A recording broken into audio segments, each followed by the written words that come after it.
예, 현대 철학의 마지막 그 주체에 대한 관점 강의입니다. 과거에 우리가 공부했던 것, 이제 여러분들 다 기억이 나겠죠? 중세 이전, 그러니까 고대에는 플라톤, 그리고 아리스토텔레스가 있죠. 플라톤은 실체라고 하는 건 이데아뿐이다. 인간의 지식이라고 하는 것은 이데아 세계에 대한 기억이고, 진리란 이성의 능력으로 그 기억을 되살려서 이데아의 세계에 다시 도달하는 것이다. 해서 플라톤은 인간의 주체성을 인정하지 않았죠. 거기에 비해서 아리스토텔레스는 플라톤이 얘기했던 그런 이데아라는 실체가 따로 존재하는 것이 아니고 모든 사물 속의 형상으로 들어있기 때문에 인간은 이성의 능력으로 자연을 관찰하면 지식을 얻을 수 있다. 즉 인간을 주체로서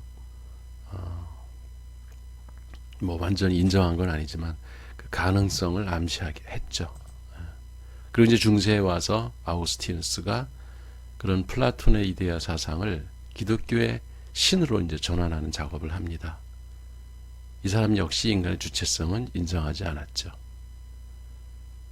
그리고 이제 한 1200년대에 와서 토마스 아퀴나스라고 하는 인물이 사물 앞에 존재하는 신의 주체성은 그대로 유지합니다. 이 관점은 아우구스티누스의 전통을 이어받은 거죠. 그렇지만 사물에 대한 보편적 개념, 이거는 그 사물의 공통된 속성에서 붙인 이름이다. 즉 이거는 그러니까 유명론에 가깝죠.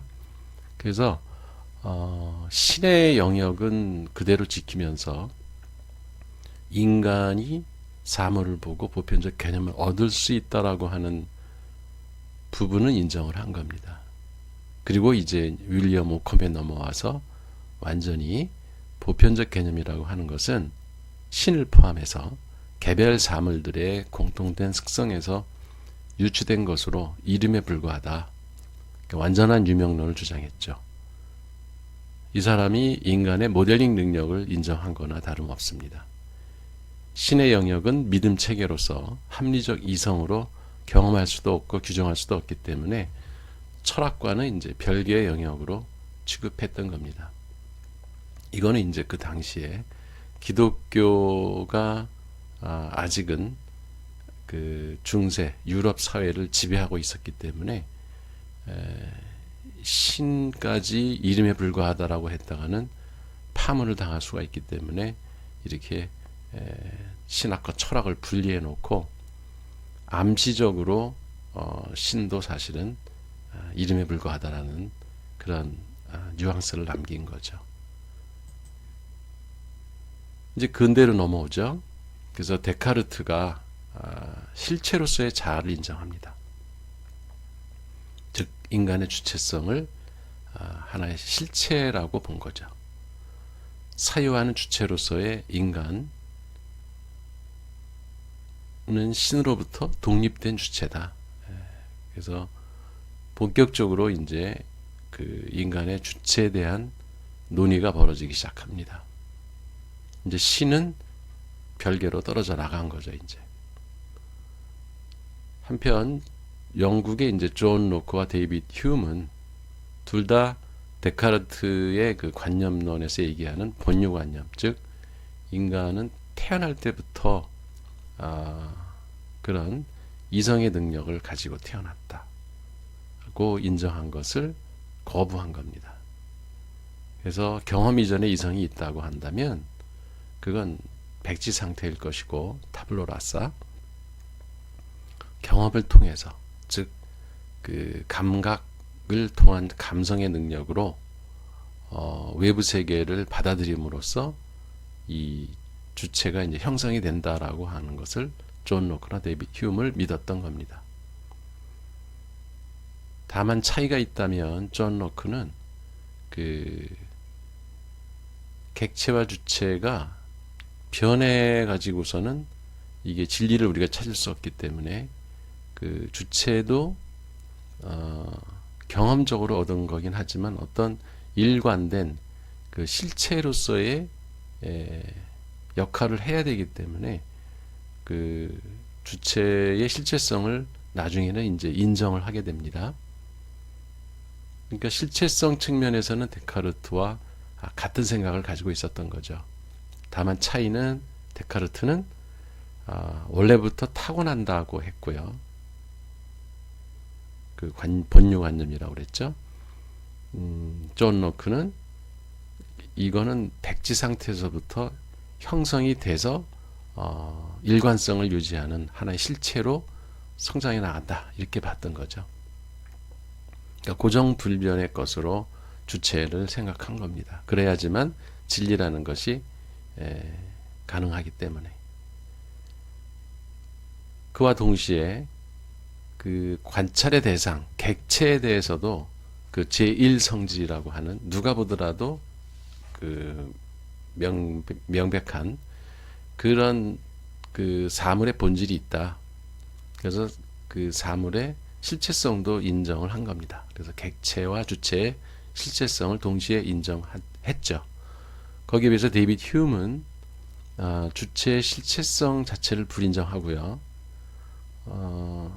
주체는 인상과 관념의 다발에 불과한 것이다. 그렇기 때문에 주체는 끊임없이 변한다고 하는 주체의 변동성을 암시했죠. 이 두 가지 그 관념론과 경험론이 유럽 사회에서 그러니까 대립되고 있었는데, 이것을 칸트가 통합을 합니다. 그래서 그 선험적 감성 형식과 선험적 지성 형식. 이제 여러분은 감성과 지성을 구분할 수 있겠죠.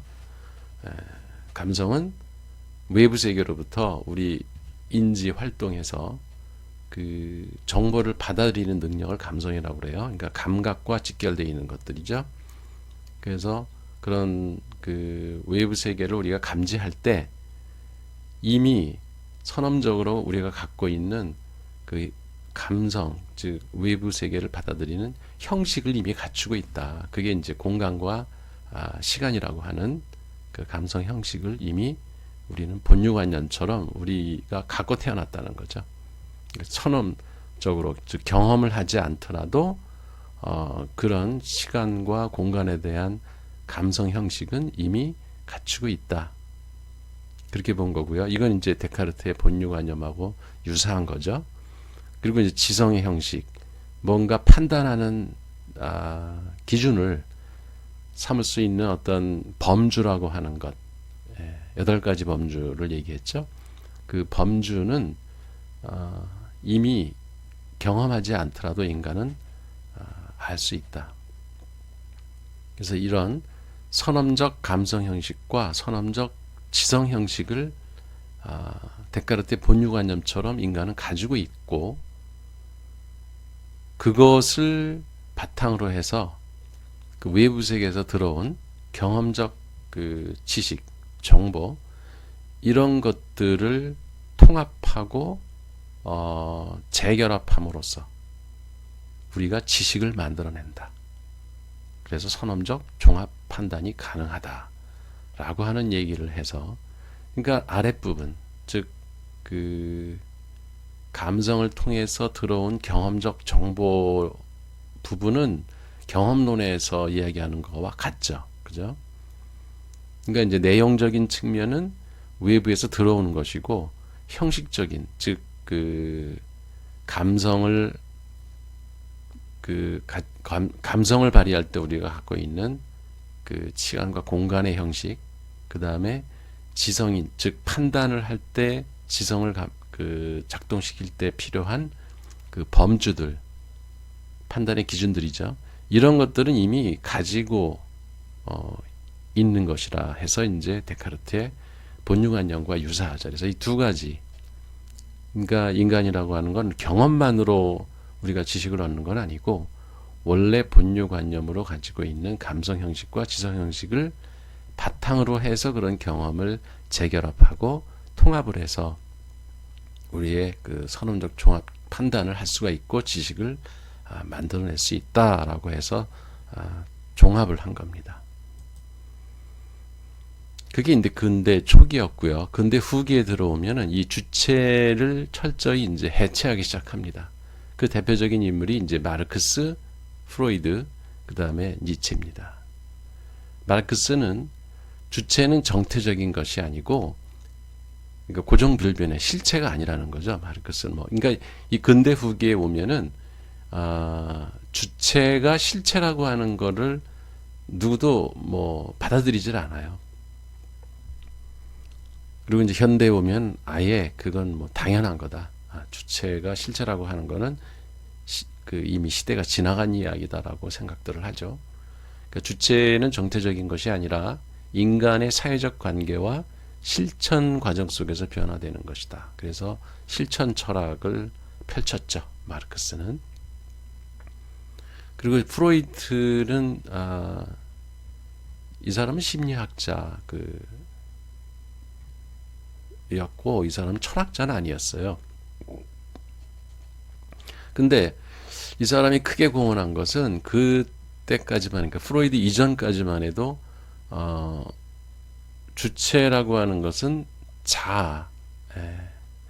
자아가 그 중심축을 지키고 있는 하나의 의식 작용이다. 이렇게 봤던 겁니다. 여러분도 이제 의식이라는 강의도 들었죠. 그래서 의식이 무엇인가 여러분도 고민도 해봤고요. 그게 우린 주체라고 받아들였었는데, 여기에 그 의식 세계만 주체로 작동하는 게 아니고 무의식이 또 있다라고 하는, 그러니까 어찌 보면은 의식 이퀄 주체라고 하는 등식을 어찌 보면 파괴한 일종의 혁명이죠. 이 사상혁명을 일으킨 겁니다. 프로이드는. 그러니까 무의식이 있다고 하는 것을 증명을 했죠. 그리고 그 무의식이라고 하는 것은 두 가지가 그 안에 또 내재되어 있는데, 하나는 그 이드라고 하는 우리 인간이 생명체로서 갖고 있는 어떤 욕망과 충동, 그런 잠재적 어떤 우리 무의식 세계가 있고요. 또 슈퍼 이고라고 하는 사회적, 문화적, 역사적 우리의 관습, 우리가 자라온 환경, 이런 것에서 형성된 그런 초자, 슈퍼 이고, 초자라고 하는 것이 이 무의식을 형성한다. 그래서 이드는 뭔가 하려고 하는 긍정적인, 능동적인 그런 역할을 하는가 하면, 그 욕망을 억제하는 역할을 하는 게 이 슈퍼 이고다. 그러니까 우리가 성적 충동이나 어떤 식욕, 이런 것들은 이드에 해당하겠죠. 그죠? 이건 의식하지 않아도 본능적으로 몸에서 이렇게 발현이 됩니다. 근데 이거를 동물들은 즉각 사물을 보면 그런 식욕과 어떤 성욕과 같은 그런 욕망과 충동을 억제하기보다는 즉각적으로 실행을 하죠. 근데 인간은 이런 슈퍼 이고라는 걸 가지고 있어서 자동적으로 제어를 합니다. 도덕, 윤리, 이런 것들이 이제 슈퍼 이고에 해당하는 거죠. 또 우리가 예의, 범절을 지켜야 된다, 이런 것도 사회적으로 형성된 하나의 슈퍼 이고입니다. 이런 것들이 우리의 욕망과 충동을 억제하는 역할을 하죠. 이게 무의식적으로 일어난다는 겁니다. 그래서 우리가 주체로서 어떤 모델링을 할 때 의식만, 의도적으로 우리가 뭘 하려는 것, 그것만 작동하는 것이 아니라 그 배경에는 무의식이 깔려 있다라고 하는 것을 여러분들이 이해하는 게 중요합니다. 그래서 이런 무의식의 세계라는 것은 내가 의도하지 않아도 일어나는 거기 때문에, 똑같은 사물을 보고, 객체를 보고 우리가 심상을 형성해서 어떤 모델링을 하더라도 사람마다 이 무의식 세계가 다르기 때문에 어떤 모델이 나올지는 우리가 예측하기 쉽지 않고요. 그리고 그거를 감안해야, 그러니까 무의식이 존재한다는 것을 여러분들이 감안하고 모델링을 해야 자기가 산출해낸 어떤 모델의 결과물을 다시 평가할 수 있는 능력이 생기겠죠. 그리고 이 무의식에 어떤 내용들을 채워넣느냐, 이게 또 우리의 모델링의 품질을 좌우하는 거죠. 그러니까 여러분이 뭐 이드야 어쩔 수 없다고 하지만 이건 원래 우리의 본능적인 욕망이기 때문에 그 슈퍼 이고, 이 부분은 우리가 어떤 역사 공부를 한다든지 그 뭐 여행을 하면서 다른 나라의 관습 이런 걸 관찰을 하고 또 문화적 어떤 활동, 예술이나 작품, 예술 작품, 음악 감상, 뭐 미술 감상 이런 걸 하면서 슈퍼 이고가 형성되는 게 결국 우리 모델링 능력에 이게 작용을 하기 때문에 항상 슈퍼 이고 측면을 위해서라도 여러분은 자기 전공 이외에 이런 문화적 활동 이런 거에 관심을 갖고 끊임없이 자기의 슈퍼 이고를 어찌 보면 성장시켜 나가는 그런 노력을 해야 좋은 모델러가 될 수 있다라고 하는 측면, 이런 거를 이제 프로이트가 생각할 수 있게 해준 거죠. 그리고 이제 근대 후기의 마지막 인물은 이제 니체를 꼽을 수 있습니다. 니체는 물론 현대 철학자로 분류되기도 합니다. 그 니체는 회의의 철학이라고 보통 얘기하죠. 그러니까 근대적인 주체 개념은 자명하지 않다. 그러니까 그 근대적 사고라고 하는 것이 그 데카르트부터 시작했잖아요. 그래서 주체는 본유관념으로서 자명하다. 그 대표적인 얘기가 그거잖아요. 나는 존재한다. 그러니까 나는 생각한다. 고로 나는 존재한다. 이게 문법적 사실 말장난이거든요. 그죠? 그 생각하는 내가 있으니까 그 주어가 없을 수가 없다. 그러니까 나라는 것이, 그러니까 나라는 주체가 존재한다고 하는 거는 뭐 그건 명약관하다. 물어볼 필요도 없다. 즉 자명하다. 이렇게 전제를 하고 근대 철학이 시작한 거예요. 근데 이제 지금 우리가 쭉 살펴봤듯이 시간이 지날수록 그런 자명하다고 하는 주체 개념은 지금 계속 해체가 되고 있는 겁니다. 그래서 그런 자명한 주체를 출발점으로 볼 게 아니고 그런 주체 개념조차도 변해 나가는 것이다. 근데 그 변화는 원인이 뭔가, 이게 이제 학자마다 다른 겁니다. 니체는 그걸 이제 권력 의지라고 봤던 거예요. 여기서 권력 의지라고 하는 것은 뭐 정치적 권력 이런 게 아니라 내가 주변을 통제할 수 있는 어떤 그 욕망, 욕구 이런 것들이 이제 작동을 하는 거죠. 뭘 하고 싶은 의지예요. 그래서 주체라고 하는 것은 권력 의지가 구성해낸 결과물이다. 이렇게 봤던 겁니다. 자, 이제 마지막 그 현대 철학에서의 주체에 대한 관점. 크게 보면 현대 철학은 이제 구조주의, 뭐 언어 철학, 포스트 구조주의, 그러니까 구조주의의 그 연장선상에서 또는 구조주의의 어떤 문제점들을 극복해서 나타난 것이 포스트 구조주의죠. 그리고 여러분들이 뭐 예술 이런 부분에서 많이 언급되는 이제 포스트 모더니즘 이런 것들이 이제 현대 철학의 주요 관점들인데, 이 위에도 뭐 해석학이라든가 현상학 뭐 이런 다양한 그 철학적 논점들이 있는데, 중요한 건 우리가 모델링의 그 주체에 대한 관점을 정확히 이해하기 위해서 우리가 철학 공부를 하고 있기 때문에 모든 그 철학 얘기를 다 여기서 할 필요는 없고, 주체에 대해서 관심을 가졌던 그런 철학자들의 이야기만 이제 그 모아서 지금 강의를 하고 있는 겁니다. 자, 현대 그 언어 철학, 언어 철학에서 중요한 위치를 차지하는 게 이제 소시르라고 하는 학자죠. 이 사람은 그 언어학을 공부하는 사람이면 이제 당연히 이 소시를 이해해야 합니다. 이 사람이 얘기한 것은 기호, 우리가 쓰는 문자라든가 말이라든가 이런 게 다 기호죠. 그 기호와 지시체 간, 지시체라고 하는 건 이제 대상입니다. 그러니까 우리 여러분이 이제 모델링 이론은 이제 어느 정도 이해를 하고 있으니까 모델링 이론하고 비교를 한다면 이 기호라는 건 모델이에요. 모델.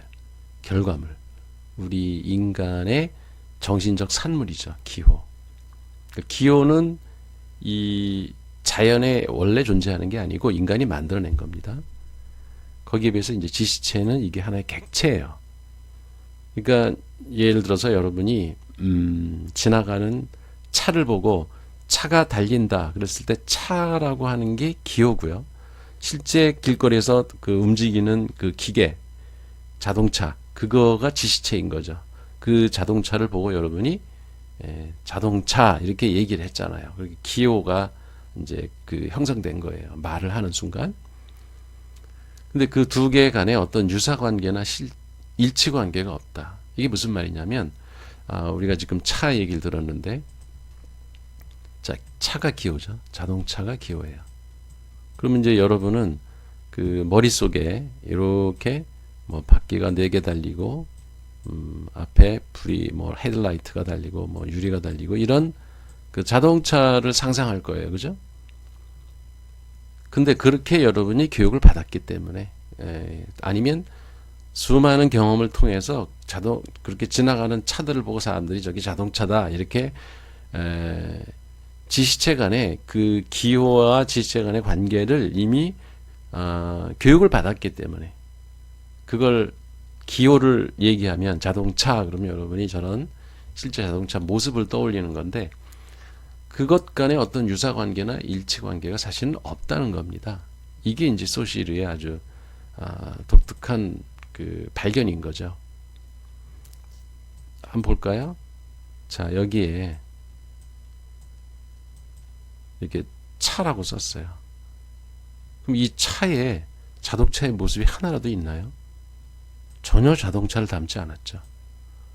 물론 문자 가운데는 상형 문자라는 게 있어요. 그죠? 우리 이제 언어 그 매체 시간에 다시 얘기할 텐데, 상형 문자는 이 산의 모습을 흉내내서 만든 문자예요. 그죠?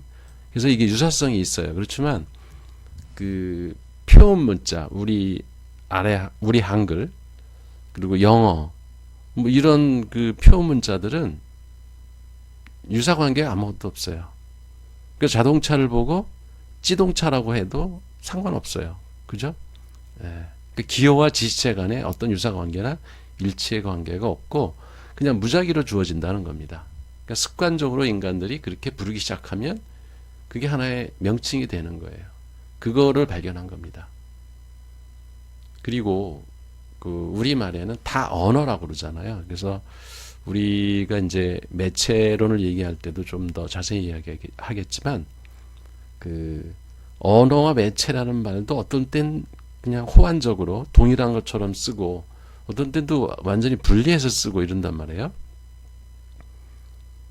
근데 이제 언어라는 의미도 소시르는 더 세분해서 얘기를 합니다. 그러니까 랑가주, 랑그, 빠롤 이렇게 세 가지로 구분을 해요. 그러니까 여기서 우리가 보통 언어다 그러면은 내가 쓰는 말도 언어라는 얘기를 하죠. 그게 언어입니까? 아니면 그 한글이 언어입니까? 영어가 언어입니까? 아니면 동물들과 구분해서 인간이 의미 전달을 하기 위해서 사용하는 이 문법 체계를 갖춘 이런 그 말들을 언어라고 하는 건가요? 이게 다 헷갈려요. 이게 다 다르다는 거예요. 소시르 얘기는. 그러니까 그 한국말, 일본어, 중국어 이런 것들은 자체로 어휘와 문법을 가지고 있죠. 그죠? 그런 게 랑그라는 거예요. 랑그. 규칙과 문법을 갖춘 체계. 그렇지만 예를 들어서 나는 행복합니다. 그러면 나는 그러니까 주어죠. 행복합니다. 수어죠. 이 두 가지가 결합이 돼서 문장을 만들어요. 그런 규칙은 우리 한글에서는 다 이 한글을 쓰는 사람들은 공유를 하는 규칙이 있는 거죠. 그게 랑그예요. 그죠? 그러니까 영어나 일본어, 중국어 이런 거는 랑그라고 하는 거고요. 그 다음에 그거를 누가 말을 하느냐. 그러니까 내가 나는 행복합니다 하는 거와 여러분이 나는 행복합니다 하는 거고 똑같은 문장이지만 의미가 다를 수가 있어요. 그렇죠? 그리고 예를 들어서 뭐 물에 빠져 죽어가는 사람이 나는 행복합니다라고 했을 때의 그 절절한 그 심정하고 그냥 어디 놀이터에서 꽃을 보면서 나는 행복합니다라고 한 사람의 그 의미는 완전히 다를 수가 있어요. 그리고 그 기꺼이 일제에 항거하다가 죽어간 독립 투사들이 사형을 당할 때 나는 행복합니다. 이런 말을 했다고 하면 그거하고 이 일상적인 생활에서 행복한다는 얘기하고 전혀 다르겠죠. 똑같은 문장이지만 그게 빠롤입니다. 그러니까 누가 말을 하느냐, 언제 어떻게 말을 하느냐 이거에 따라서 같은 문장이지만 다르게 들릴 수가 있다는 거죠. 그죠? 예, 그거를 빠롤이라고 하는 겁니다. 그러니까 그것도 언어고 이 우리가 한국어, 일본어, 중국어 이것도 언어고 근데 그거 구분을 우리 안 하죠. 근데 소실은 그걸 구분하는 겁니다. 그래서 실제 어떤 특정인이 말을 할 때는 빠롤이라고 하고 그 여러 사람들이 공통적으로 지켜나가는 문법 체계, 언어의 규칙 그건 이제 한 그 국가나 사회에서 통용되는 문법이나 규칙이겠죠. 그런 걸 랑그라고 합니다. 예. 그리고 이제 랑가주라고 하는 것은 가장 큰 카테고리로 동물의 그런 단순 신호와 달리 어떤 인간만이 가지고 있는 말의 그 습관. 그러니까 이거는 가장 큰 그 범주의 언어라고 할 수 있겠죠. 우리말로 한다면. 그러니까 대언어, 중언어, 소언어 이렇게 할까요? 예. 그래서 랑가주, 랑그, 빠롤 그렇게 구분을 했고요. 자, 여기서 이제 관심 있는 거는 그러니까 뭐 언어학을 공부한다면 이제 주로 이 랑그에 관한 그 학문인 거예요. 그래서 랑그라고 하는 것을 이제 소시리의 그 주체적 관점에서 한번 보죠. 이미 존재하는 통일적이고 완결적인 규칙의 체계로 본 겁니다. 랑그라고 하는 거는. 그러니까 이게 실체하고 되게 와닿죠. 실체로 본 거예요. 랑그를. 소시르는. 그래서 그런 실체가 우리의 그 주체를 좌우한다는 겁니다. 다시 얘기하면 여러분이 그 생각을 할 때 사고에 큰 영향을 주는 게 이 언어라는 겁니다. 그러니까 언어 구조라고 하는 것이 여러분 머릿속에 이렇게 실체처럼 잡혀 있어서 어떤 언어를 쓰느냐에 따라 여러분의 사고방식이 달라질 수 있다. 그 말은 여러분이 이해할 수 있을 거예요. 그죠? 언어 구조가 주체 인지 능력에 영향을 준다. 그러니까 한국말을 배운 사람과 중국말을 배우고 태어난 사람은 생각하는 그 방식이 다를 수밖에 없어요. 그죠? 그 되게 그걸 이제 컬처 쇼크라고 그러죠. 그러니까 문화 충격.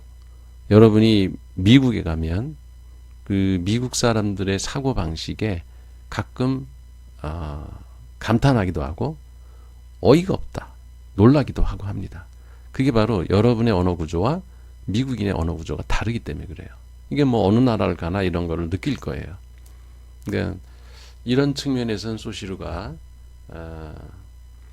이미 우리의 주체라고 하는 것이 단순한 의식의 발현이 아니고 이렇게 외부적 그러니까 언어라고 하는 게 우리 내부에 이미 있는 건 아니잖아요. 물론 그 타고날 때부터 인간은 언어적 능력을 가지고 태어난다라고 하는 생각을 갖고 있는 사람도 있어요. 뭐 대표적인 학자가 미국에 이제 촘스키라고 하는 그런 학자가 있거든요. 그 사람은 그렇게 생각을 해요. 근데 이제 그거는 젊은 학자들에 의해서 지금 많이 공격을 받고 있고, 그 국가나 민족마다 가지고 있는 고유의 언어 구조라는 게 있다는 게 지금은 거의 통설처럼 돼 있습니다. 자, 이제 그런 건 중요한 게 아니고, 그건 이제 뭐 매체론에서 더 다루기로 하고요.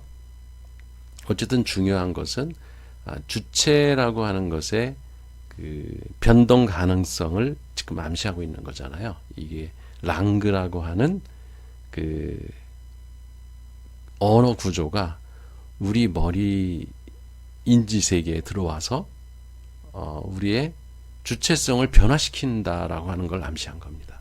그렇죠? 그러니까 이것도 근대 철학의 어떤 타고날 때부터 본유관념을 가지고 있다라고 하는 근대적 사고를 지금 어떻게 보면 해체하고 있는 거죠. 그러니까 여러분이 태어나서 미국에 가서 자랐다, 어렸을 때부터. 그럼 새로운 언어를 배울 거 아니에요? 그럼 여러분의 주체성이라는 건 타고난 게 아니라 그 어떤 언어를 배우느냐에 따라 다른 언어 구조, 사고 구조를 갖게 되는 거다. 이런 이야기이기 때문에 주체성의 실체성을 거부하는 거죠. 물론 그 언어 자체는 그게 또 하나의 이제 실체가 된다. 즉 변하지 않는 고정된 존재가 된다라고 하는 거는 소시리의 한계죠. 그 다음 사람을 보죠. 그 다음에 이제 레비스트로스라고 하는 학자가 있어요. 이 사람은 이제 슬픈 열대라는 책을 썼는데 여러분 꼭 한번 읽어보시기 바랍니다. 그러니까 이제 서구 중심의 사고, 즉 민족의 우월성 이런 거를 주장하는 거를 반박해서 이 사람은 이제 그 남미의 어떤 그 인디언 뭐 이런 그 현지인들 마을 속에 들어가서 직접 자기가 삽니다. 체험을 하면서 인간이라는 것은 어떤 환경에 주어지느냐에 따라 사고 구조나 어떤 관습이나 이런 것이 달리 형성될 뿐이지 원래부터 우수한 인종이나 이런 건 없다. 그러니까 서구인들이 특히 이제 대표적인 사건이 그거잖아요. 콜럼부스가 이제 미국에 어찌 보면 침략을 한 거죠. 들어가서 인디언들을 어찌 보면 그 사람들이 원래 원주민들인데 그 사람들을 다 이렇게 멸망시키고 서구 세계를 건설하죠. 근데 그런 것뿐만이 아니죠. 뭐 필리핀의 역사도 보면은 그 스페인이 들어와서 뭐 4,500년 동안을 통치를 해서 완전히 문화나 이런 것들을 바꿔놓기 시작하죠.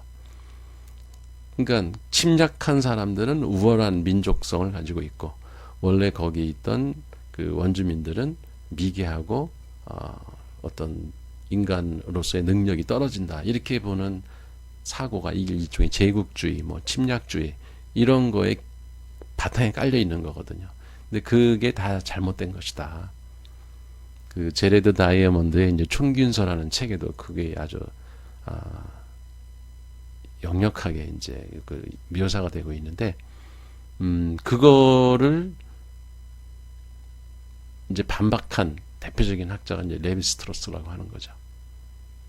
그래서 사회적 문화적 구조가 주체의 인식 능력을 구성한다.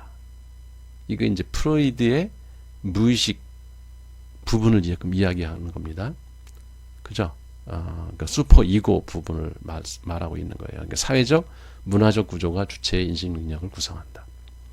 그러니까 여러분이 어떤 사회에서 자랐느냐, 어떤 문화를 체험하고 살았느냐에 따라서 여러분의 그 슈퍼 이고, 그 무의식의 세계는 달리 형성이 된다. 이미 프로이드 이후에는 그 우리의 주체를 형성하는 것이 의식 세계만 있는 게 아니라 무의식 세계도 인정을 했기 때문에 그 무의식 세계에 영향을 주는 것들이 우리의 주체성을 형성하는데 영향을 준다. 이런 구도가 이제 지금 거의 여기선 완성되고 있는 거죠. 그게 이제 그걸 구조주의라고 하는 겁니다. 그러니까 소실은 아까 언어가 그런 우리 뇌의 그 사고 방식을 바꾸는 그런 즉 주체성의 성격을 바꾸는 역할을 한다고 봤던 거고, 레비스트로스는 문화, 어떤 문화가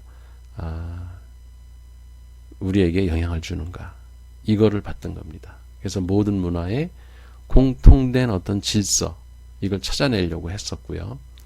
그래서 주체라고 하는 건 보편적 이성이 아니고 경험적 연구를 통해서 진리의 기초나 사고의 보편적 기초를 찾으려고 했던 것이 레비스트로스가 그런 그 남미에 들어가 가지고 부족들하고 살았던 그 연구의 목적이었습니다.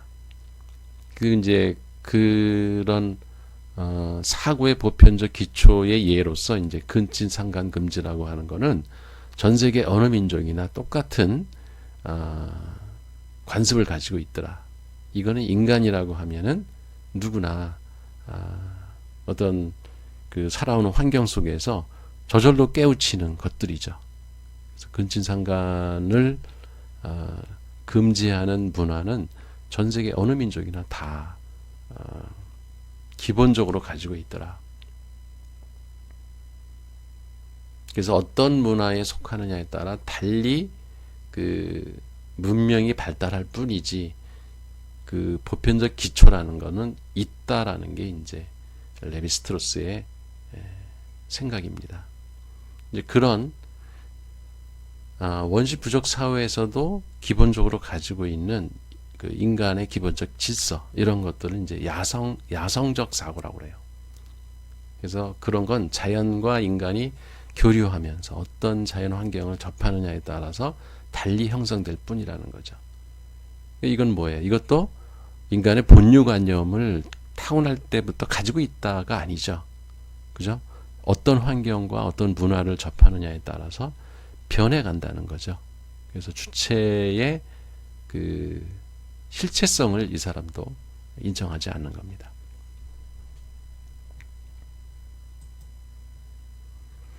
그 다음에 이제 언어 철학의 또 그 대가라고 할 수 있는 비트겐슈타인, 여러분 많이 이름 들어봤을 거예요. 이 사람은 이제 초기 입장과 후기 입장이 다른데요. 초기에는 그 그림 이론이라는 거를 통해서, 책은 이제 논리 철학 논고라는 그 책을 통해서 이 사람이 단어는 사물의 이름일 뿐이고 문장은 어떤 상황에 대한 그림이다. 그래서 논리 실증주의, 그런 얘기 들어봤나요? 논리 실증주의. 그러니까 사물의 그 이름, 이거를 1대1로 단어하고 일치시킨 그 어떤 의미론자들의 이야기하고 이 부분은 같이 봤고요. 그런 단어들을 모아서 어떤 문법 규칙에 따라서 문장을 만들기 때문에 그러면 이제 그림이 완성된다, 이렇게 본 건데요. 그래서 이 그림 이론에서는 초기에는 인간이 하는 말은 다 그 옳고 그름을 구분할 수 있고, 그래서 문장 속에 이미 그 쓸데없는 형용사나 관용사 이런 걸 빼고 핵심적인 부분만 가지고 우리가 논리를 펼친다면, 그러면 철학적 논쟁이라는 거는 다 불필요한 거다, 이런 생각을 했습니다. 그래서 말할 수 있는 게 있고 말해서는 안 되는 게 있다는 거예요. 그래서 말할 수 없는 것은 말하지 마라, 뭐 이런 그 말을 남겼어요. 그래서 그게 뭐 비트겐슈타인 하면은 그게 아주 명언처럼 그 이제 트랙타스, 이 논리철학 논고의 마지막에 그런 문장이 나옵니다. 그러니까 앞뒤 논리적으로 명백한 의미가 전달되는 그 진위를 따질 필요가 없는 명백한 것들은 말을 해야 되겠지만, 인간이 그 이외의 것들은, 그러니까 뭐 예를 들면 뭐 신에 관한 거, 뭐 우주의 시초가 뭐냐, 그 빅뱅 이전에는 뭐가 있었느냐, 뭐 이렇게 실증적으로 우리가 증명할 수 없는 것들, 이런 건 말을 하지 말라는 거예요. 근데 저는 그 비트겐슈타인의 초기 그 그림 이론에는 별로 찬성을 하지 않는 편이에요. 그걸 받아들인다면 그 모델링을 하는 그 상상력, 특히 창의적 모델링은 비트겐슈타인의 말만 그대로 따른다면 불가능해지겠죠. 다행히 비트겐슈타인이 후기에는 그 언어 게임이라고 하는 그 새로운 이론을 펼칩니다. 그게 이제 철학적 탐구라는 책에 나오는 이야기인데요. 그러니까 단어의 의미라는 것은 그 이전에 초기에 생각했던 것처럼 사물에 붙여진 1대1의 이름이 아니고, 그러니까 이름이 아니고, 그러니까 명칭이 아니고 용법을 통해서 알게 되는 거다. 그러니까 그 말을 자꾸 쓰다 보면 그 의미가 계속 변하면서 나한테 다가온다는 거죠. 그러니까 언어적 실천 속에서 사용되는 부분적인 규칙들이 있다는 거예요.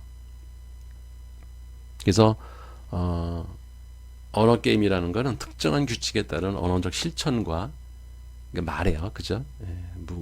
말과 글이 이제 언어적 실천이죠. 비언어적 실천, 이건 행동이에요. 이게 같이 교차하는 영역을 이제 언어 게임이라고 하는 겁니다. 그러니까 여러분들이 어떤 체험을 하고 어떤 경험을 하느냐에 따라서 같은 단어라도 의미가 변할 수 있는 가능성을 열어놓은 거죠. 그래서 상황과 무관하게 하나의 언어를 사용하는 모든 인간이 공유하고 있는 선언적 구조를 상정하지 않는 겁니다. 뭐예요? 심층 구조를 인정하지 않는 거죠. 아까 얘기한 소시르는 그 하나의 언어 구조라는 거는 실체성을 인정을 했었죠. 그죠? 언어라는 것이 하나 형성되면 그 실체성을 인정한 것이 이제 사람마다 들어가서 달리 어떤 그 주체성을 변화시키는 역할을 한다고 하는 거는 소시르의 그 주장이었지만, 비트겐슈타인은 그 언어 자체의 실체성을 인정하지 않는 거예요. 그래서 선언적 구조라는 건 없고, 어떤 그 실천을 통해서, 생활 규칙을 통해서, 생활 환경이나 이런 데서 어떤 언어를 실천해 나가고 쓰느냐에 따라서 의미가 자꾸 변해 나가는 것이다. 그래서 지금 계속 이 주체는 해체되고 있어요. 여러분이 중요한 건 그거를 읽는 겁니다. 자, 라칸이라고 하는 그 철학 심리학자가 있죠. 이 사람은 무의식은 언어처럼 구조화되어 있다. 이렇게 생각했어요. 그러니까 요거는 소시르적 관점하고 맞아떨어지죠. 그죠? 언어라는 게 그 실체성을 갖고 있는 언어가 우리 그 무의식 세계에 이미 구조화되어 있다. 이렇게 봤어요. 근데 이제 이 사람의 새로운 또 관점은 뭐냐면, 자, 우리가 자아를 주체로 보죠. 그죠? 네, 자아라는 주체는 어떤 중심점도 통일성도 갖고 있지 않다. 그러니까 주체가 실체가 아니다. 이걸 또 이 사람이 주장하는 거예요. 어떤 측면에서? 타자의 담론. 그러니까 다른 사람들이 나를 어떻게 보느냐.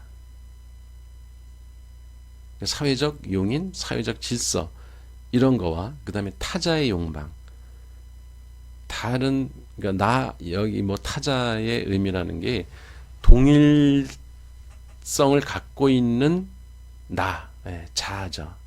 이것이 갖고 있는 욕망. 그러니까 욕망이라는 게 뭐냐면, 우리가 이제 본능적으로 뭐를 이제 예를 들어서 뭐 음식을 맛있는 걸 보면 먹고 싶다라고 하는 욕구가 생기죠. 그죠? 그러면 음식을 달라고 이제 요청을 해요. 다른 사람한테. 그러면 주면, 그러면 그 욕구가 채워지죠. 그러니까 불만이 없어요. 근데 안 주면, 그러면 어떻게 돼요? 욕망이 생기죠. 그 음식을 먹고 싶다라고 하는 욕망이 생겨요. 이게 이제 타자의 욕망입니다. 이거로서 무의식의 결과물이다. 이게 무슨 얘기냐면, 이 그림을 봅시다. 우리는 보통 이 주체라고 하는 이 서브젝트, 이거가 나 자신의 자아, 이거라고 보는데, 잘 생각해 보세요. 이제 여기서 욕망을 가지고 있죠. 그죠?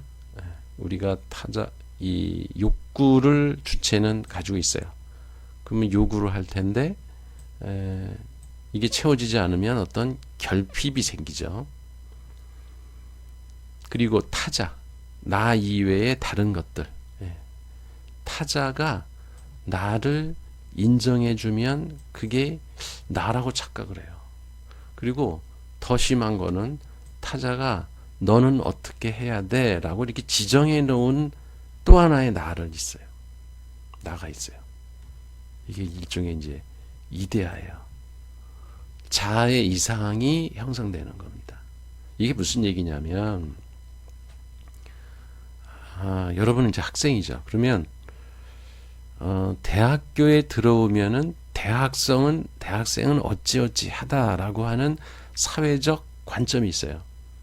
예를 들면 대학생은, 그러니까 우리 대학 다닐 때만 해도 뭔가 사회에 문제가 있으면 그걸 비판할 줄 알아야 된다. 그게 이제 그 사회가 갖는 대학생에 대한 어떤 이데아예요. 그리고 여러분이 예를 들어서 뭐 공중 그 화장실이나 뭐 버스나 이런 거 탔을 때 대학생이라는 것이 어느 정도 이렇게 인식될 수 있는 뭐 교복을 입는다든지 여러분의 뭐 헤어스타일이나 뭐 갖고 있는 책, 가방 이런 거를 보면 아, 쟤는 학생이구나 이런 그 인식이 될 때 여러분은 대학생처럼 행동하려고 해요. 그죠? 우리 교수도 마찬가지거든요. 사회적으로 용인되고 있는 그 교수는 어떠어떠해야 된다. 이런 관점이 있어요. 이게 선입견일 수도 있는데 우리는 그거가 나라고 착각을 합니다. 그걸 동일시하는 거예요. 그러니까 사회적으로 형성된 나에 대한 어떤 그 사회적 편견일 수도 있고 사회적으로 인정해 주는 거일 수도 있고 교수는 정의로워야 된다. 요새는 그런 건 별로 없는 것 같고 교수는 점잖게 얘기해야 된다. 룸사롱 같은 데 가서 술을 마시면 안 된다. 뭐 이런 그 교수에 대해 갖고 있는 어떤 그 이데아가 있어요. 그러면 사람들은 그거를 자기라고 착각을 하는 거예요. 아, 교수, 내가 그런 그러니까 교수직을 갖고 있기 때문에 학생도 마찬가지죠. 그리고 어떤 직장을 다니면 여러분이 이제 대학을 졸업하고 직장에 가면 직장인으로서 갖춰야 될 어떤 매너 이런 것들이 사회적으로 막 주어집니다. 그러면 그거를 벗어났을 때는 쟤는 또라이 아니야? 아니면 왕따를 당하거나 이런 그 결과가 났기 때문에 결국은 사회적으로 그렇게 용인된 게 나가 아니에요. 그죠? 분명히 다른 사람들이 만들어 놓은 나예요. 그러니까 자아의 이상인 거죠. 그거를 많은 사람들은 나라고 받아들여요. 네, 동일시하는 경향이 있죠. 이게 락항이 아주 날카롭게 지적을 한 거죠. 그러니까 내 주체라고 하는 게 과연 뭐냐 말이에요. 네. 타고난 건 아니라는 거 이제 뭐 상식이 됐고, 아까 그 소시르는 그게 어떤 언어를 배우느냐, 그 언어 구조가 우리의 주체성을 바꿔놓는다고 그랬고, 그죠?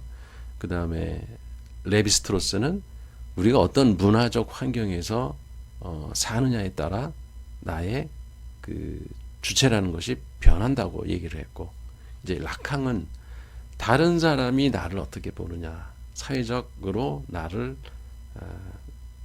어떻게 보느냐에 따라서 나의 주체성은 변한다고 보는 겁니다. 자, 이제 어느 정도 정리가 되죠. 푸코라고 하는 또 유명한 학자가 있어요. 이 사람도 이제 그 말과 사물이라고 하는 책을 써서 이제 유명해졌죠. 그러니까 다양한 문화적 유물을 통해 묻혀 있는 과거를 드러내고 묻혀 있던 진리의 그 그러니까 무슨 얘기냐면 이 고고학적 연구라는 게 우리가 관습적으로 이거는 옳다, 저거는 그르다. 그렇게 하는 게, 그러니까 뭐 이건 정이고 이거는 그 비정이고, 진리고 거짓이고, 이렇게 딱 이분법적으로 세상을 보는, 그러면은 우리는 옳다고, 진리라고 여겨졌던 것들, 이런 것만 관심을 갖지, 그거의 이면에 대해서는 관심을 안 갖죠. 그래서 그 묻혀졌던 진리라는 것이 그 사실은 우리의 일부일 수 있는데 그거를 무시하고 의도적으로 외면하고 산다는 거죠. 여기 뭐 정상과 비정상. 여러분들이 쟤는 정상이야. 그러면 과연 비정상이라는 게 뭘 의미하는 건지 한번 생각해 본 적이 있나요? 그 다음에 이제 동일자와 타자. 동일자라는 게 이제 고정불변의 어떤 아이디를 가지고 변하지 않는 특성을 가진 어떤 존재. 이걸 이제 동일자죠. 아이덴티티예요. 아이덴티티. 이거 아닌 거. 그러면 우리는 동일자만을 인정하고 추구하려고 그래요. 근데 그 타자, 그 묻혀졌던 진리죠. 이런 거에 대해서도 한번 우리가 관심을 가지고 알아봐야 되지 않겠느냐. 그러면 국가 안, 내부, 우리 집 안, 그 외부, 이거의 사회 경계, 이걸 딱 그어놓고 그 안의 것, 우리 내부의 것, 그 다음에 정상적인 것, 이런 것만 계속 우리는 추구하려는 그런 경향이 있어요. 또 학교에서도 그렇게 강요를 자꾸 하고. 그럼 그 뒤에 이면에 숨어 있는 것들, 숨겨져 있던 것들을 한번 밖으로 드러내보자. 그래서 경계를 허물고 양쪽의 동시적 관점을 다 한번 보는 게 어떻겠는가. 이게 이제 푸코의 고고학적 연구예요. 그래서 그 고고학적 연구책에 보면 이제 에피스테메라는 용어가 나오는데 이게 사고를 가능하게 해주고 특정한 방식으로 사물들의 질서를 부여하는 무의식적인 이제 하나의 기초입니다.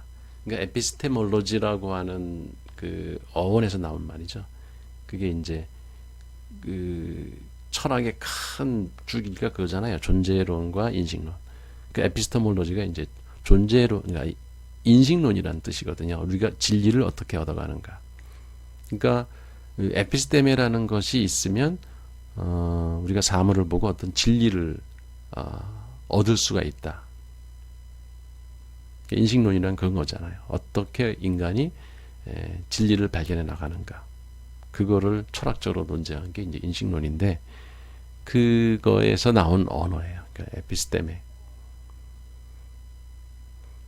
그 에피스테메의 기초가 되는 이성이라는 동일자를 이제 그 고정불변 실체로 보는 게 아니라 상대화시킴으로써 변화의 가능성을 이제 그 푸코도 이야기를 하는 거죠. 그러니까 결국 여러분이 뭐 이런 자세한 용어들을 다 알 필요는 없고 푸코도 결국은 그 주체가 고정불변한 것이 아니라 학교에서 여러분이 공장에서 또 군대에서 생체 권력을 통해 이 권력이란 말은 어디서 나왔어요? 니체에서 나온 말이죠. 생체 권력을 통해서 개개인은 사회적으로 인정을 받으면서 만들어지는 것이 주체다. 이렇게 본 겁니다. 생체 권력이라는 건 우리가 살아가면서 자기가 주변에 영향력을 미치려고 하는 어떤 힘의 의지예요. 그러니까 여러분이 군대 가면은 뭐 주변 그러니까 동료들을 여러분도 어느 정도는 영향을 미치고 싶어 하죠. 그죠? 계속 누구한테 당하는 것만 좋아하는 사람은 없을 거예요. 회사 가도 마찬가지예요. 일종의 생체 권력이 어느 곳에서나 우리는 작동을 합니다. 그런 생체 권력을 작동시켜 나가는 과정에서 우리는 사회적으로 용인된 것들을 받아들이기도 하고 내가 영향을 주기도 하면서 나의 주체성은 계속 변해 나가는 것이다. 그래서 주체는 권력을 통해서 자아를 구성해 나간다. 이제 뭐 마지막 철학자 들레즈와 이제 카타리, 프랑스의 철학자죠. 들레즈. 그 포스트 구조주의 또는 뭐 포스트 모더니즘. 근데 이 본인들은 이런 말 별로 안 좋아하죠. 이 들레즈 카타리가 그 쓴 천의 고원이라는 책이 있죠. 되게 두꺼운 책인데 저도 대충 읽었지 뭐 이렇게 자세히 읽지는 않았어요. 근데 거기에 이런 말들이 나옵니다. 특히 들레즈 카타리는 변이에 주목을 했어요. 그러니까 표상이라고 하는 것이 어떤 기호의 의미를 1대1로 정해진 것, 이걸 이제 우리가 보통 표상이라고 그러잖아요. 이제 거기에서 벗어난 사유를 해야 된다. 그러니까 창의성을 이야기하는 거죠. 그래서 둘레즈 카타리의 철학을 몇 개 단어로 요약을 하다 그러면은 세 개: 욕망의 철학, 차이의 철학, 사건의 철학, 그리고 이제 마지막으로 유목의 철학. 그러니까 욕망의 철학이라고 하는 건 무엇을 하고자 하는 의지, 그게 욕망이죠. 타자와의 관계에서 생기는 거다. 그러니까 본능적으로 우리가 욕구를 가지고 있겠죠.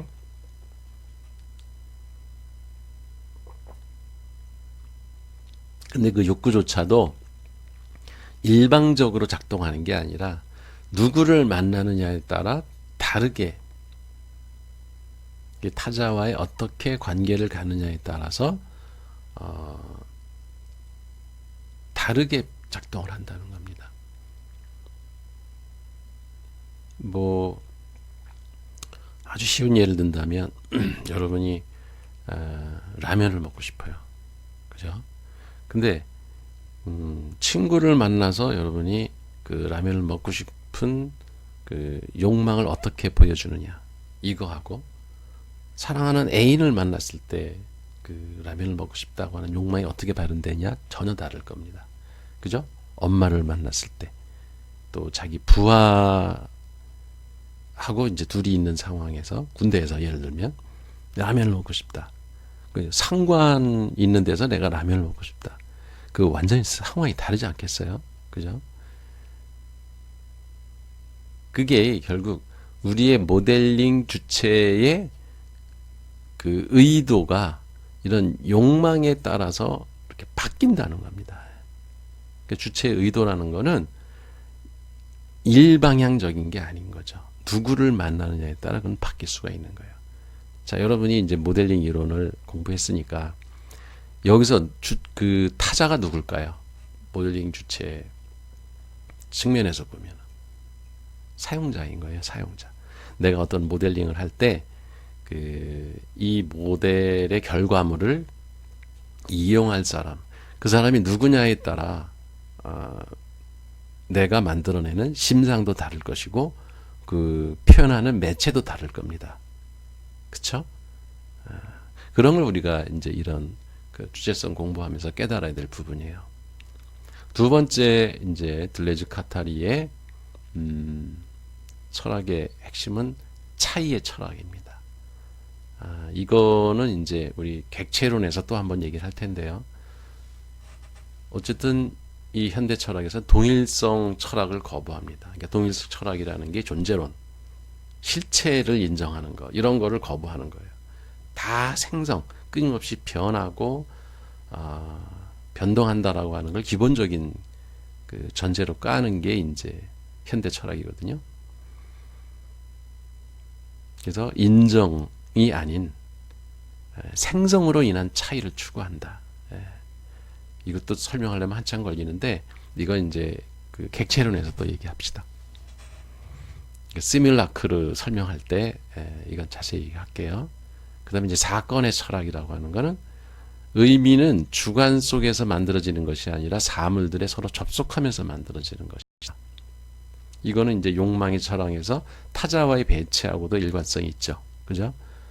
어떤 말의 의미라는 거는 주관에서 만들어지는 게 아니라, 즉 변하지 않는 본유관념에서 만들어지는 게 아니라 어떤 사물들이 서로 접촉하느냐에 따라서 다른 의미가 부여된다. 사건에 따라 다른 의미가 부여된다. 이런 생각을 합니다. 그러니까 지금 보면은 어느 하나도 고정된 걸 인정하지 않는 거예요. 모든 사물의 속성 자체도 누구를 만나느냐에 따라서 달리 보여줄 수가 있는 거고, 그죠? 그리고 우리 인간 스스로도 어떻게 변해나갈지 모르는 거예요. 누구를 만나느냐에 따라. 그죠? 여러분이 친구를 누구 만나냐에 따라 여러분의 주체는 변합니다. 어떤 스승을 만나느냐, 어떤 강의를 듣느냐에 따라 여러분의 주체는 계속 변합니다. 이런 걸 다 인정하는 게 현대 철학인 거예요. 이게 마지막에 유목의 철학이라는 것도 맥락은 같습니다. 고정된 의미를 재생산하는 것이 아니라 유목민이라는 게 어때요? 우리는 보통 아파트를 사면 거기에 계속 살 거를 전제로 해서 아파트를 사죠. 그죠? 이건 유목이 아니에요. 근데 유목민들은 물론 유목민들도 일시적으로는 텐트를 치고 한 곳에 머뭅니다. 근데 그 한 곳에 정착하고 텐트를 치는 것은 떠날 것을 전제로 해서 거기서 계속 그 붙박고 산다가 아니라 언젠가는 이 기후가 변하고 날씨가 변하면 떠날 것이다. 이 근처에 뭐 먹이가 없으면 떠날 거다. 이런 떠날 거를 전제로 해서 이동해 가면서 새로운 곳에 정착해 나가는 거를 유목이라고 그래요. 노마디즘이라는 말을 쓰죠. 그러니까 고정된 의미를 재생산하는 것이 아니고 새로운 사건화를 통해서 주어진 의미를 변화시키고 새로운 의미를 창안하는 것. 하나의 가치, 하나의 스타일, 하나의 영토에 머물지 않고 계속 변해나가는 겁니다. 그러니까 여러분이 이 모델링 강의 들으면서 야, 뭐 이런 강의가 다 있냐. 무슨 뭐 뇌과학, 무슨 언어학, 이제 나중에 남은 게 이제 객체하고 매체거든요. 그러니까 매체론 들어가면 언어에 관한 이야기를 이제 많이 할 거거든요. 그러니까 도대체 이 그 과목의 특성이 초점이 뭐냐 이게 헷갈릴 텐데 초점은 그냥 하나입니다. 모델링을 하는 인간, 호모 모델루스 여기에서 그 모델링을 하기 위해서 필요한 요소들이 각각 다른 어떤 학문의 측면에서 봤을 때 어떻게 우리가 공부하고 그거를 익혀나갈 것인가. 이러다 보니까 철학도 봐야 되고 역사도 봐야 되고 뭐 문학, 예술, 종교 모든 거를 다 어떻게 보면 훑어봐야 돼요. 범위가 되게 넓은 거죠. 그러니까 이게 우리가 지금 노마디즘을 실현하고 있는 겁니다. 그러니까 뇌과학으로 갔다가 그죠? 처음에는 모델링의 뭐 개념, 이론, 무슨 창의성 이런 거 얘기하다가 이제 뭐 주체론으로 들어가는 철학을 뭐 고대부터 중세, 근대, 현대로 나누어 가지고 쭉 훑어오고 있잖아요.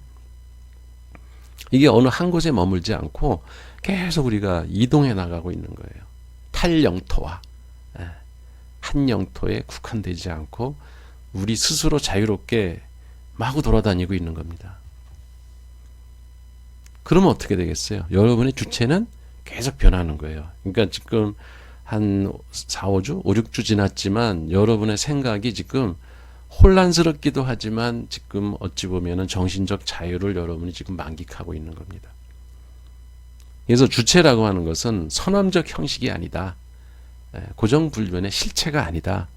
관계에 따라서 달라지는 결과물이고 진리라는 것, 우리가 만들어내는 모델, 이 진리라는 게 하나의 모델이잖아요. 진리란 언표 행위들의 배치에 불과하다. 그러니까 어떤 언어, 매체 이제를 어떻게 배치하느냐에 따라서 그 진리라는 것은 계속 변하는 것이다. 그러니까 고정불변의 진리도 인정하지 않은 겁니다. 조건에 따라서 현실적인 유효성을 갖는 지식이 무엇인지 그때그때 다른 현실에 맞는 진리를 찾아 나가는 것, 이거야말로 우리 유목의 철학이죠. 그것이 우리의 삶에 어떻게 작용할 것인지 그걸 물어야지 어떤 정해진 고정된 것, 무슨 신념 이런 거에서 우리 벗어나자. 그래야지만 자유로운 모델링을 할 수가 있겠다. 그래서 뭐 현대 철학을 요약을 해놨고요. 이걸 좀 정리하고 싶은 사람들은 화면을 정지하고 좀 보시고요. 시간이 많이 됐네요. 그래서 지금까지 우리가 쭉 훑어왔던 고대, 중세, 근대 철학을 해체하는 단계를 거쳐서 이제 현대로 넘어와서 언어 철학과 구조주의, 포스트 구조주의까지 쭉 이어집니다. 그래서 이 대표적인 철학자들 요거는 좀 여러분이 중점적으로 봐주기 바랍니다. 긴 강의 듣느라고 고생했습니다. 그래서 이걸로 주체론 강의는 이걸로 마칩니다. 이거 요약을 마저 읽을까요? 영원히 고정불변한 주체는 없다. 주체, 객체, 매체는 상호작용의 결과 생성되고 변화하고 소멸될 수 있는 것이다. 이 이야기는 이제 나중에 우리가 매체까지 한 다음에 또 한번 이야기할 겁니다. 그리고 주체는 타고난 이성의 사유 능력보다는 언어 구조, 사회 구조, 문화와 역사적 환경 속에서 체험과 실천을 통해서 그리고 타자와의 관계에 의해서 형성되는 것이다. 이제 하나하나 단어마다 그 철학자가 이름이 떠올라야 돼요. 주체라는 것은 통일적인 중심이 아니라 매우 이질적인 복합체이고 자명한 출발점이 아니라 하나의 결과물이다. 이 주체에 관한 그 철학 관점들을 잘 정리해 놓은 책이 이진경 그 교수가 쓴 철학과 굴뚝청소부라는 책이 있습니다. 이 강의의 상당 부분이 이분의 책에 빚을 많이 지고 있습니다. 그 다음에 창의적 모델링을 하려면 기존의 관습과 제도에 얽매이지 말고 사물을 선입견 없이 있는 그대로 받아들이면서 자유롭게 상상의 나라를 펼치는 습관이 필요합니다. 이게 우리 모델링 이론을 배우는 목적의 하나라고 그랬죠. 그래서 고정관념에서 벗어나서 개별 사물들 간의 차이를 생성하는데 가치를 부여하는 것이 현대적인 사고이다. 그래서 여러분들은 현대적 사고를 가지고 창의성을 발현해서 좋은 모델러가 되기를 바랍니다. 이 차이에 대해서는 객체론에서 한번 다시 다룰 겁니다. 수고했습니다.